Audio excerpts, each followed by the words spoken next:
Okay. Hello friends, कैसे हैं आप लोग? आई होप कि आप लोग सब अच्छे होंगे। ये साइंटिफिक फिजिक्स क्लासेस बेगूसराय वाले चंदन सर के यहाँ यूट्यूब चैनल पर आप लोग का वेलकम है।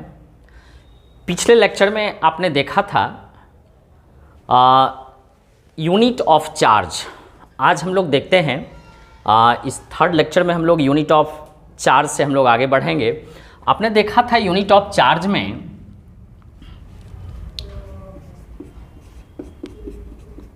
Unit of charge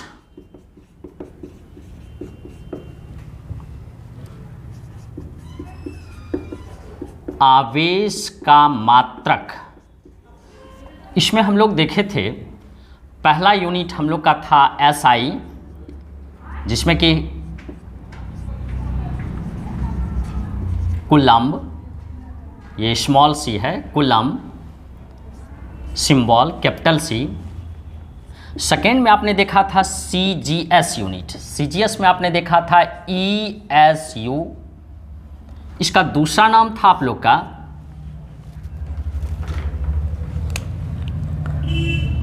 other name, दूसरा नाम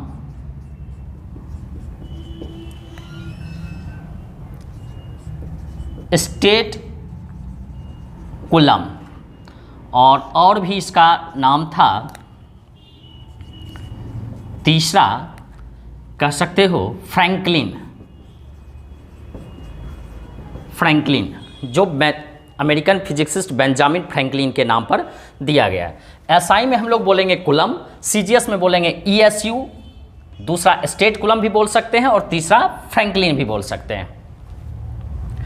तीसरा यूनिट पर मैंने चर्चा किया था इलेक्ट्रोमैग्नेटिक यूनिट, क्योंकि अभी हम लोग इलेक्ट्रिसिटी अलग पढ़ रहे हैं, फिर मैग्नेट अलग पढ़ेंगे, बट बाद में क्लियर हुआ कि ये इलेक्ट्रिक और मैग्नेट कोई अलग अलग चीज़ नहीं है। इलेक्ट्रिसिटी से हम लोग मैग्नेट प्रोड्यूस कर सकते हैं और मैग्नेट से हम लोग इलेक्ट्रिसिटी प्रोड्यूस कर सकते हैं। दोनों एक दूसरे का संबंधी है, दोनों मिलाकर के कंबाइंड नेम रखा गया है, कंबाइंड नेमिंग किया गया है इलेक्ट्रोमैग्नेट, और यूनिट हम लोग लिखते हैं इलेक्ट्रोमैग्नेटिक यूनिट। इलेक्ट्रोमैग्नेटिक यूनिट विद्युत चुंबकीय मात्रक।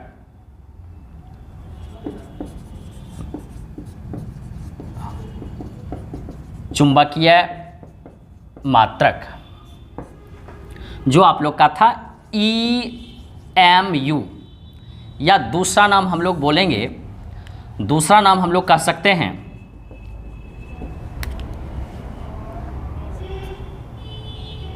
एब कूलम्ब, और चौथा आप लोग का था कॉमर्शियल यूनिट, वाणिज्यिक मात्रक, यानी व्यावसायिक मात्रक, एम्पियर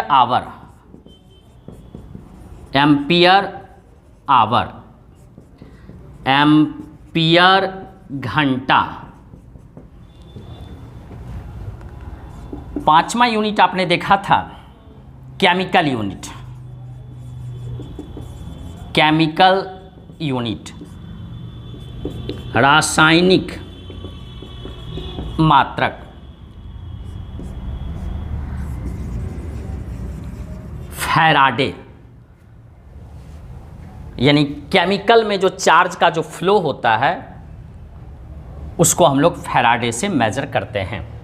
अब हम लोग देख लेते हैं ये जो SI unit coulomb, CGS, ESU, state coulomb, Franklin, electromagnetic unit EMU, एब कूलम्ब, इसे ए भी नहीं एब कूलम्ब पढ़ेंगे, यानी एब्सोल्यूट का शॉर्ट फॉर्म एब। Commercial unit ampere hour, chemical unit Faraday. अब हम ये पांचों में देख लेते हैं सबसे बड़ा यूनिट कौन है, सबसे छोटा यूनिट क्या है, कौन सा है, इसके बीच में रिलेशन क्या है, जिससे कि बोर्ड एग्जाम में इससे एक ऑब्जेक्टिव निश्चित रूप से पूछता है, काफ़ी VVI ऑब्जेक्टिव इससे है। इस पर थोड़ा सा हम लोग देख लेते हैं।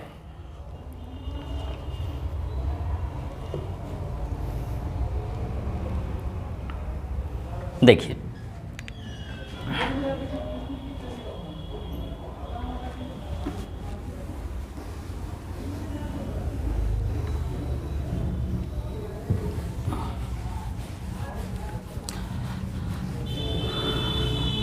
चलिए, यानी इस हिसाब से हम लोग काम करते हैं जिससे कि हम लोग का 1 से 2 ऑब्जेक्टिव के आसपास हम लोग का इसमें कन्फर्म हो जाए।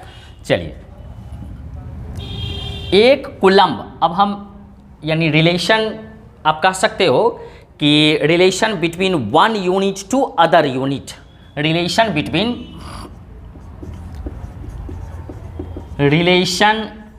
Between one unit to other,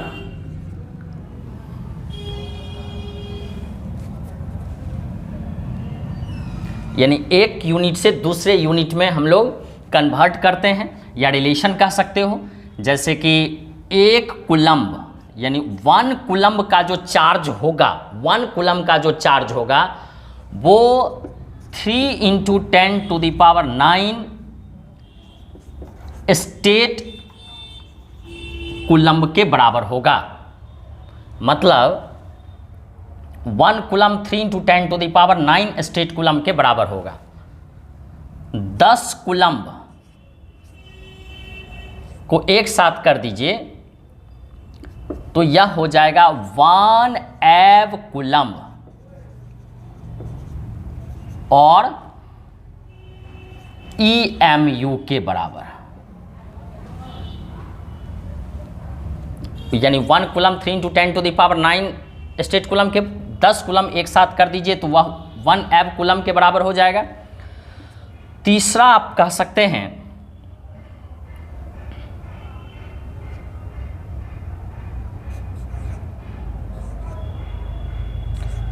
3600 coulomb अगर एक साथ कर दीजिए तो वह 1 एम्पियर आवर के बराबर होगा।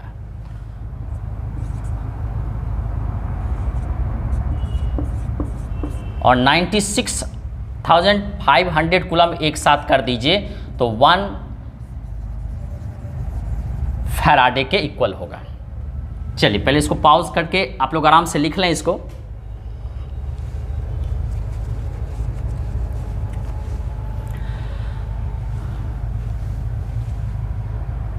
अब इसमें आप देखिए कि यहाँ 1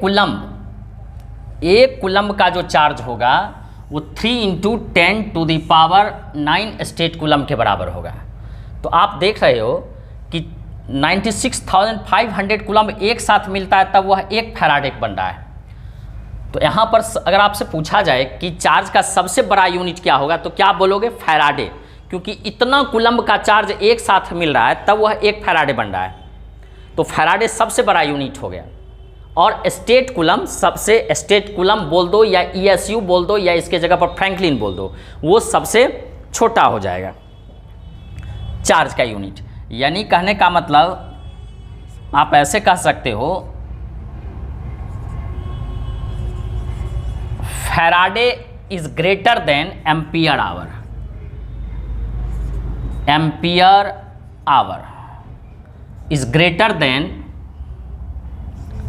एव कूलम्ब is greater than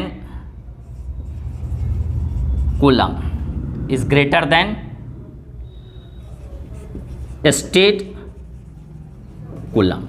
यानी चार्ज का सबसे बड़ा यूनिट अगर पूछा जाए तो सबसे बड़ा यूनिट हो गया फैराडे, ये हो गया चार्ज का सबसे बड़ा यूनिट। सबसे बिगर यूनिट हो गया आपका सबसे बड़ा यूनिट, और ये हो गया आपका सबसे स्टेट कूलम्ब बोल दो, ESU बोल दो या फ्रैंकलिन बोल दो, सबसे छोटा यूनिट। सबसे छोटा यूनिट यानी ये हो गया कितने कूलम्ब के बराबर? आप देख लो 96500 कूलम्ब के बराबर। ये हो गया आपका 3600 कूलम्ब के बराबर।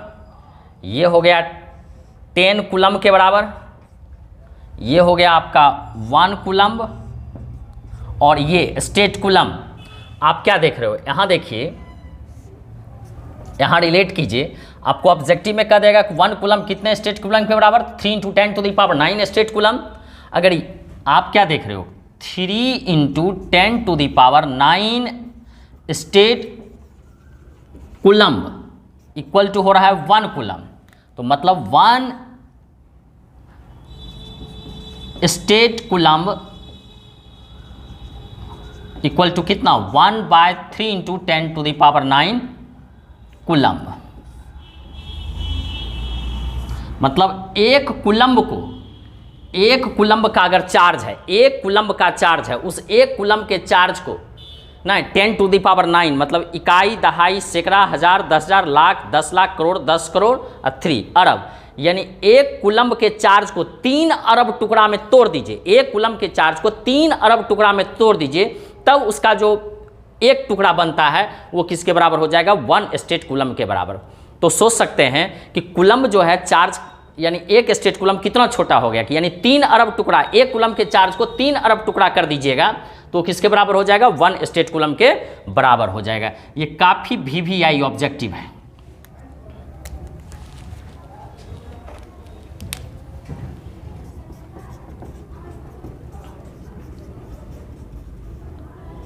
VVI objective for 12th board. तो यानी कहने का मतलब है कि 1 स्टेट कूलम्ब कितना हो जाएगा? 1/3 इंटू 10⁹ कूलम्ब के बराबर हो जाएगा ना। ये काफ़ी VVI डाटा है आप लोग का, ये काफ़ी VVI डाटा हो गया। इसको नोट कर लेंगे, पॉज करके इसको नोट कर लीजिए। निश्चित डेफिनेटली इससे एक ऑब्जेक्टिव आपका बोर्ड में क्लियर है, पूछेगा ही।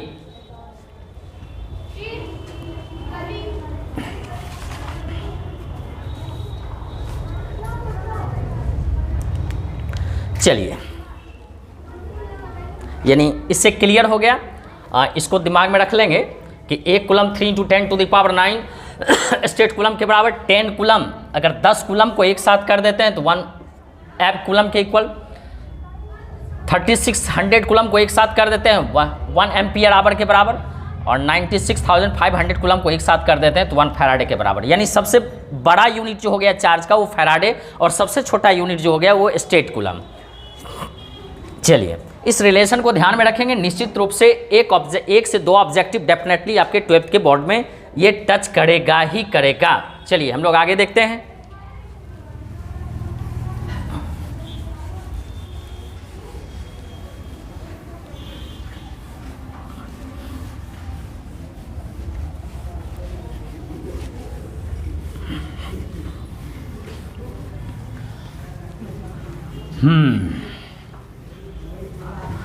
अब आगे देख लेते हैं, आगे हम लोग बात कर लेते हैं। आगे हम लोग बात करते हैं 1 कूलम्ब। 1 कूलम्ब किसको हम लोग डिफाइंड करते हैं? एक कूलम्ब का चार्ज किसको बोलते हैं? अब हम लोग बात करते हैं एक कूलम्ब कितना चार्ज कहीं दौड़ेगा, कहीं कितना चार्ज पास करेगा, जिसको कि हम लोग एक कूलम्ब कहेंगे। इस पर हम लोग बात करते हैं। जैसे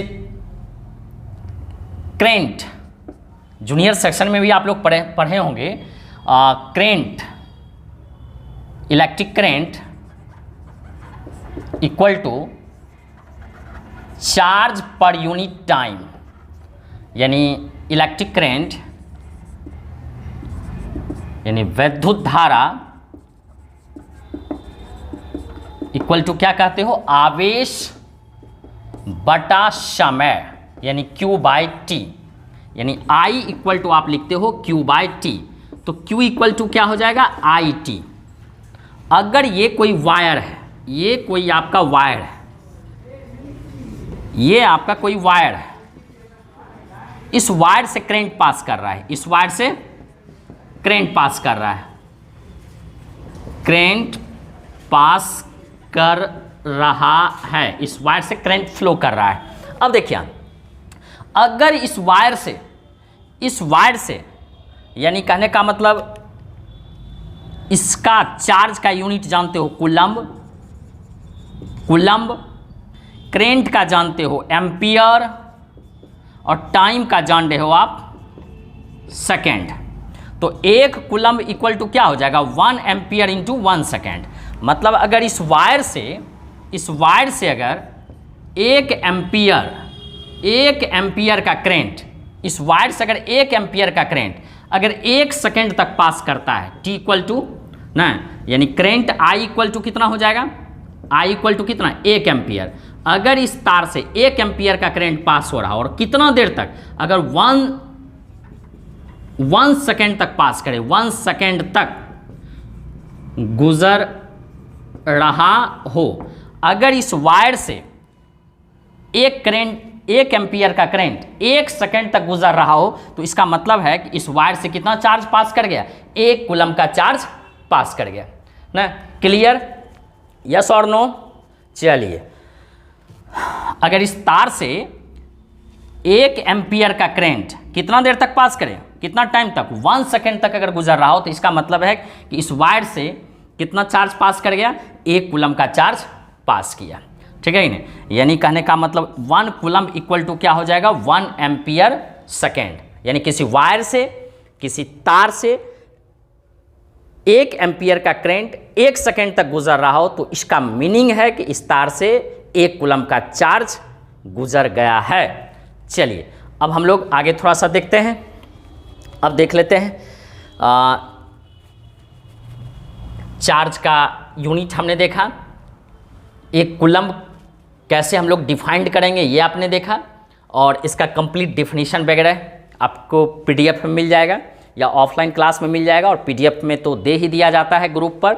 चलिए, और जिनको भी पीडीएफ नहीं मिल रहा है, कंप्लीट वेल डिफाइंड थ्योरी नहीं मिल रहा है, तो वो अपना नंबर, कहने का मतलब मेरे व्हाट्सएप पर भेजेंगे ना, उसको हम जोड़ लेंगे और फिर आप पर भी पीडीएफ जाना स्टार्ट हो जाएगा। चलिए, अब देखते हैं dimension. Dimension of charge, dimension of charge, आवेश का बीमा, आवेश का बीमा। आप लिखते हो I equal to Q by T, तो Q इक्वल टू क्या हो जाएगा, आई टी ना, यानी करेंट इंटू टाइम। तो करेंट का हम लोग लिख देते हैं, करेंट का डायमेंशन लिख देंगे, करेंट का डायमेंशन ना I भी लिखते हैं और कहीं कहीं A भी लिखते हैं, I और A, कंफ्यूज नहीं होना है, और टाइम का कैपिटल T। और ध्यान रहे डायमेंशन में ये अंगा पेंट निश्चित रूप से पहनाइए ना, और आप ऐसे भी कह सकते हैं I के जगह पर AT। ये हो गया डायमेंशन चार्ज का, Q equal to I T, Q equal to I T और AT। ये आप लोग का चार्ज का डायमेंशन हो गया। चलिए,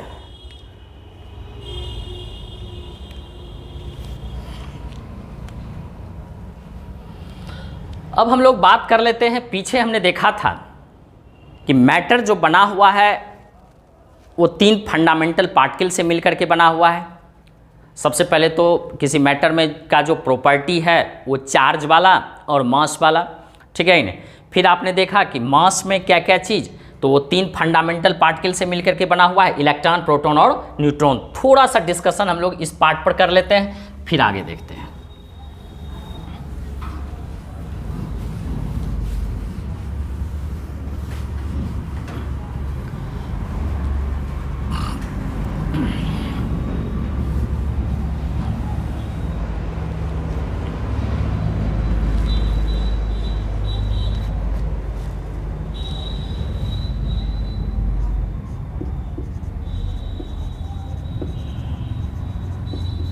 फंडामेंटल पार्टिकल यानी मूल कण,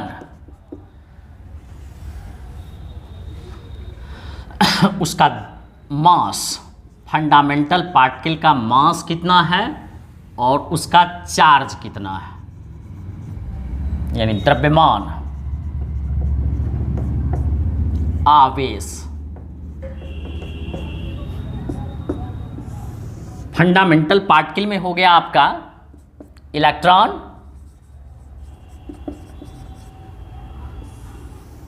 प्रोटॉन और थर्ड आप लोग का हो गया न्यूट्रॉन। और इसके मास की अगर बात की जाए तो 9.1 into 10 to the power -31 kg, proton का 1.672 into 10 to the power -27 kg, और इसकी बात की जाए तो 1.674 या 5 कह सकते हैं, 5 into 10 to the power -27 kg। और इसके चार्ज की बात की जाए तो इलेक्ट्रॉन का charge 1.6 into 10 to the power minus 19 और प्रोटॉन की बात की जाए तो इसका भी 1.6 into 10 to the power minus 19। और कूलम साहब एसआई में कूलम हम लोग लिख दिए ना। बट और न्यूट्रॉन पर किसी तरह का चार्ज नहीं, इस पर कोई तरह का चार्ज नहीं, चार्ज लेस यानी आवेशहीन, आवेशहीन।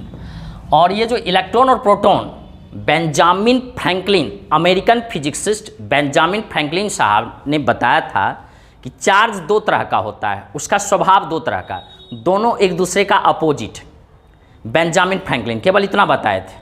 और चार्ज के बीच जो फोर्स लगता है, चार चार्ज के बीच जो फोर्स लगता है आकर्षण या विकर्षण का, अट्रैक्शन या रिपल्सन का, इसके बारे में कूलम साहब बताए थे। यानी फोर्स के बारे में, चार चार्ज के बीच लगने वाले फोर्स के बारे में कूलम साहब, और चार्ज दो तरह का होता है इसके बारे में, दोनों एक दूसरे का अपोजिट होता है, उल्टा होता है, इसके बारे में अमेरिकन फिजिसिस्ट बेंजामिन फ्रैंकलिन साहब बताए थे।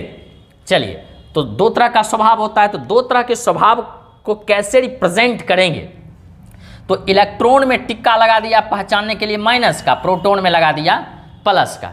जैसे गर्ल्स और बॉयज, तो पहचानने के लिए एओ को हम कहने का मतलब बड़ा बाल रख देते हैं, एओ का छोटा बाल रख देते हैं, ठीक है नहीं। सेम टाइप से यहाँ पर पहचानने का, ये इलेक्ट्रॉन में माइनस का और प्रोटॉन में प्लस का।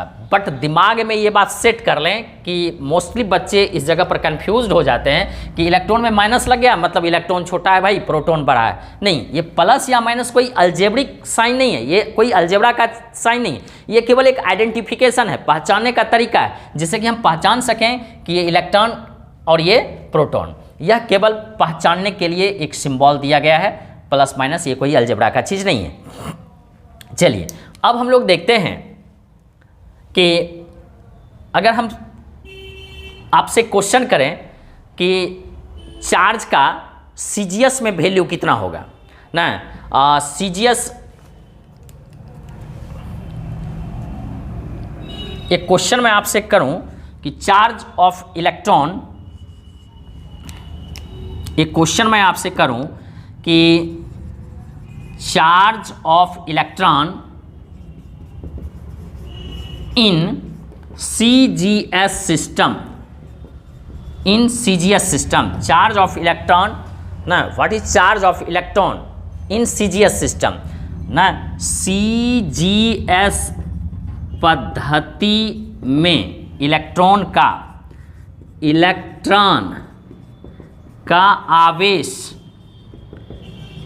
क्या होगा, इलेक्ट्रॉन का आवेश क्या होगा? तो बताएं, आंसर आप लोग क्या देंगे ना। आप लोग थोड़ा सा अपने से निकालने का कोशिश कीजिए, फिर हम बताते हैं। पहले अपने से निकालने का कोशिश कीजिए ना, वीडियो को पॉज कीजिए, पॉज करके अपने से निकालिए, फिर देखिए इसका आंसर हम लोग बताते हैं, हम देख रहे हैं। चलिए, आप जान रहे हो 1 कूलम, यानी आप क्या जान रहे हो? वी नो दैट, यानी हम जानते हैं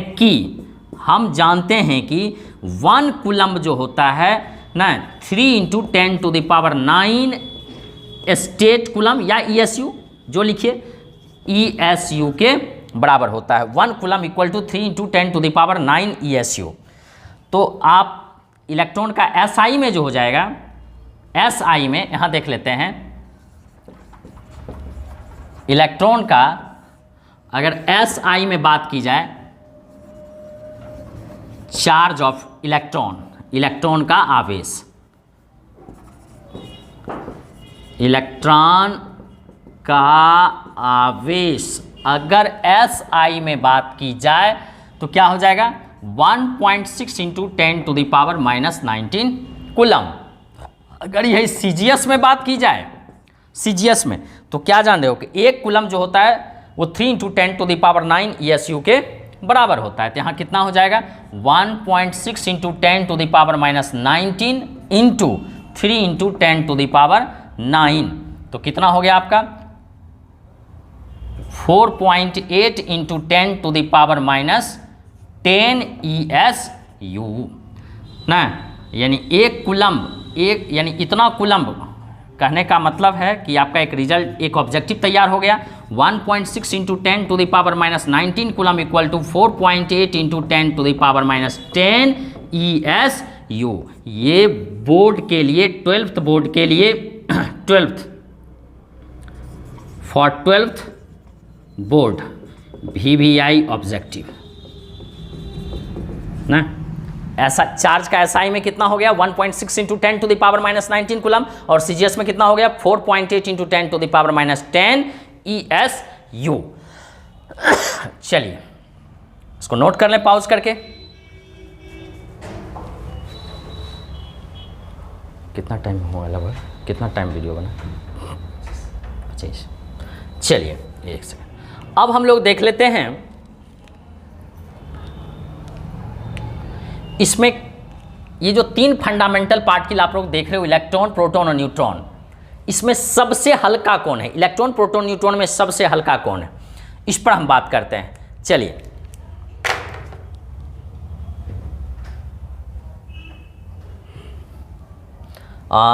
चलिए इसको नोट कर लिए होंगे।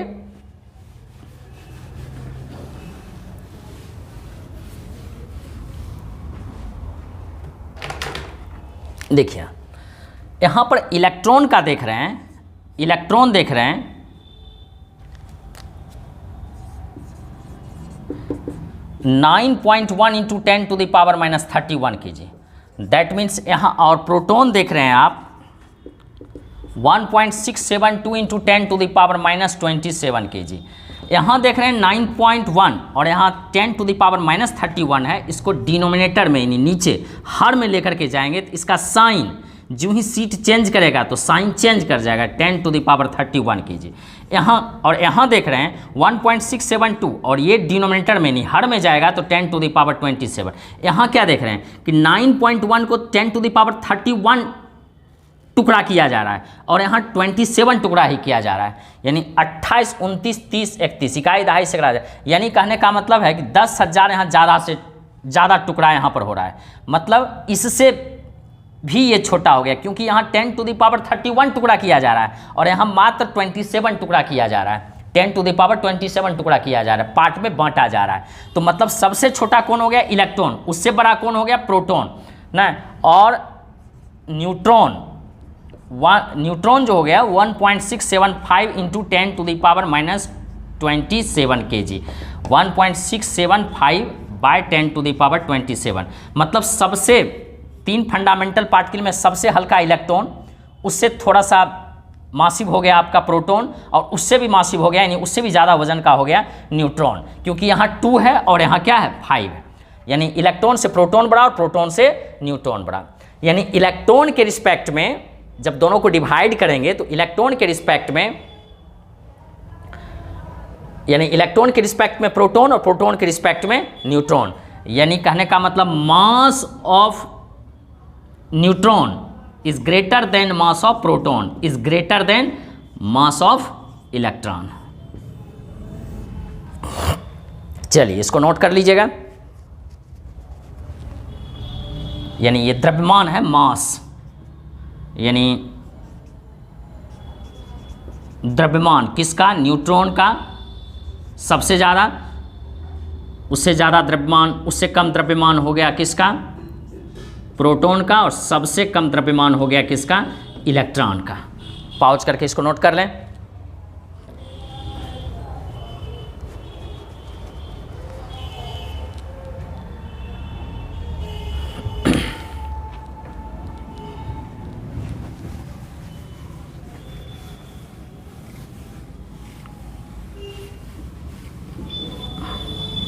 यानी इलेक्ट्रॉन के रिस्पेक्ट में प्रोटॉन, यानी इलेक्ट्रॉन के रिस्पेक्ट में प्रोटॉन जो है वह इलेक्ट्रॉन के रिस्पेक्ट में ना, यानी mass of proton almost greater कह सकते हैं 1836.1, और इलेक्ट्रॉन के रिस्पेक्ट में न्यूट्रॉन जो हो जाएगा वो 1836.9 टाइम्स ज़्यादा स्ट्रॉन्ग हो जाएगा। इलेक्ट्रॉन के रिस्पेक्ट में प्रोटॉन 1836.1 टाइम्स ज़्यादा स्ट्रॉन्ग, और इलेक्ट्रॉन के रिस्पेक्ट में न्यूट्रॉन 1836.9 टाइम्स ज़्यादा स्ट्रॉन्ग हो जाएगा। चलिए यहाँ तक हम लोग देखते हैं, फिर नेक्स्ट वीडियो में आप लोग से मिलते हैं। तब तक के लिए बाय।